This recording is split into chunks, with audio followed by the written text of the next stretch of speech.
एक मोठी ब्रेकिंग बातमी समोर येत आहे। बीड बसस्थानक परिसरात 25 वर्षीय तरुणाचा मृतदेह आढळून आला असून पोलिसांनी 2 संशयितांना ताब्यात घेतले आहे। सध्या या घटनेमागे खुनाचा संशय असल्याचं प्राथमिक तपासात समोर आलंय। बीड शहरातील मुख्य बसस्थानकाच्या मागील मोकळ्या जागेत शुक्रवारी सकाळी 25 वर्षीय तरुणाचा मृतदेह आढळून आल्याने शहरात खळबळ उडाली आहे। मयत तरुणाची ओळख गांधीनगर येथील नौशाद वय वर्ष 25 अशी झाली आहे। सकाळच्या सुमारास स्थानिक नागरिकांना बसस्थानकाच्या मागील बाजूस तरुणाचा मृतदेह दिसून आला। यानंतर पोलिसांना माहिती देण्यात आली। माहिती मिळताच शिवाजीनगर पोलीस ठाण्याचे पोलीस निरीक्षक प्रवीण कुमार बांगर यांच्या पथकाने घटनास्थळी धाव घेत पंचनामा केला। मृतदेह शवविच्छेदनासाठी जिल्हा रुग्णालयात पाठवण्यात आलाय।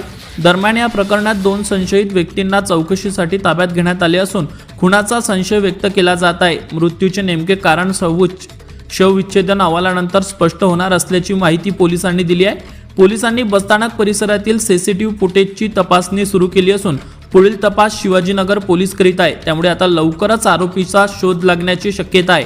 संपादक शेख सोहिल सह प्रतिनिधी शेख अकबर, बीड आवाज न्यूज बीड।